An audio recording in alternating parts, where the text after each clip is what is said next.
London Real, sponsored by Bulletproof Coffee. Yeah. I guess for men and women, especially maybe in professionals, Yeah. because they've had a lot of success in their life. Yeah. They've got the car, the flat, or the Yeah. job, and now they want the perfect guy, the perfect Yes. girl, and they don't exist. The hardest thing is, the thing is you can understand why people want these things, and when you're trying to deliver a service, it's like you want to say to people, I don't make the rules. I'm really sorry that it should be the case. It should be that women should be able to focus on their careers, get to 35, and then want to settle down and find a man who's 35, same age as them, give or take a couple of years, and equally successful, if not more than them. That should be the case. That should be right. But it's not. Says who? We should. Should. The women, I suppose. You think, why shouldn't I? Yeah. But that's not the case. So then there was a lot of angry women, and I understand that. And yeah, so women around 35 who wanted to meet a 35-year-old man. And it's unfair. It's unfair that the 35-year-old man can then date a 27-year-old girl.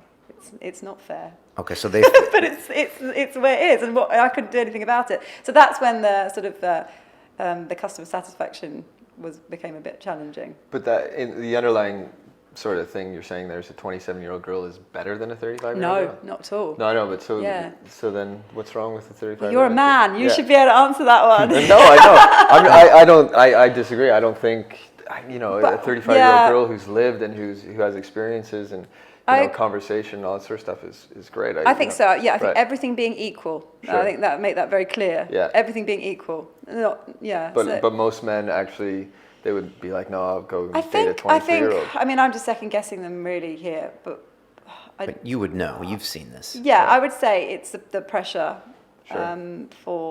if a man wants to date a woman and he's thinking if he wants to get married and have a family. Right. He doesn't make the decision very quickly. He doesn't want to make that decision and think, oh God, shit, she's 35. Sure. I've got to really start thinking about this quickly. I want to get to know a girl and have fun, and I'm in no hurry, and I don't want that pressure. So it's nothing that the woman was doing wrong. It was just, I think, that the man felt a bit of extra pressure. You said on your website, 28 is the most eligible age for women. By 35, she'll have only a 30% chance of marriage. I know.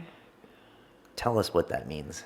A 30% chance of marriage? She's run the numbers, thousands. Wow. Yeah. So, like, you've seen the world, and I've read a lot about your articles. But can you kind of explain what you saw? I mean, you one thing you said, like, you're 28, you're a female, you've been there before, you're going out, you're choosing not that guy, not the scrawny guy in IT, not that guy. And then you wake up and you're 34, 35, and you're like, okay, now I want to start a family. And then the guy is now no longer interested in you; he's interested in you 5 years ago. Yes, there's a big power shift. Can you explain that shift to people like Colin who won't admit? Yeah. So I've been married for quite some time. My high school. So I've been off the market. I've been off the market for a long time. So. Yeah, I mean, when women are young, we have all the power. I know this is quite a controversial thing to say, but I think a young man versus a young woman, you're 18-year-old girl and 18-year-old boy. An 18-year-old boy is full of hormones, wants to have sex. An 18-year-old girl is desirable. Sure. By most, well, for most men, I think, generally. And then she has to she's being chased and being pursued, and then she gets older, and then she gets more intelligent, more educated, and she becomes more attractive and more appealing, and on every level, then physically as well. And then and the men start coming into their own when they get older as well. They sort of fill out a little bit. Get more mature, mentally fill out. The more success, more interesting to speak to, more intelligent, more eligible, I suppose. Again, this is in a general conventional sense, as extreme as opposites all the time. But yeah, so when the women start having the social pressure, and it is a social pressure, I think. I don't think it's an individual decision, but I think it's a social pressure for women to settle down and have children. They start thinking about it and putting pressure on themselves and putting pressure on their relationships. Whether they know they're doing it or not, I think they definitely do it. And then I don't know whether that sort of keenness comes across, or and also the men then know that they're more appealing to the younger women as well, then they've got a bit more power than they had before. So they're no longer, the men are in demand rather than the women.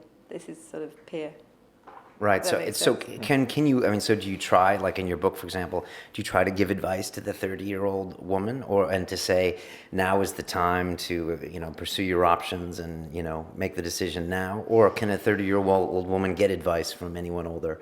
Or is it a phase you have to pass through? Yeah, I think so. And I think the best thing to do is just like try and as much as you can. I think it's very difficult, but try and ignore all that social pressure.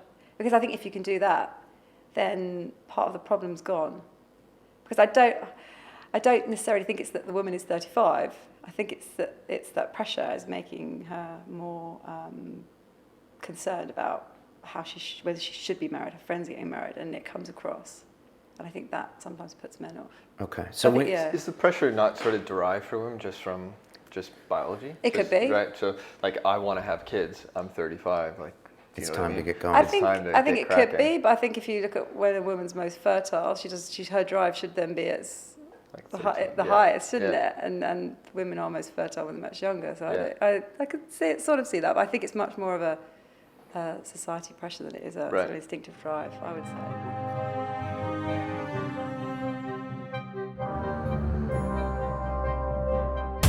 This week on London Real, we have hostile environment filmmaker Stuart Kershaw. As a single male with no dependents, I'm that guy who's cheap to insure to send to hostile locations, and I suppose the ocean is hostile, certainly where cameras are involved. He set the world record for rowing the Indian Ocean in 57 days. It was life and death out there, absolutely no doubt about it.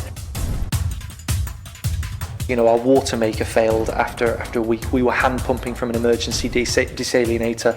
The boat we discovered had some holes in it, in the ballast tanks, which made us at risk of capsize. I don't know how much more of this we can take.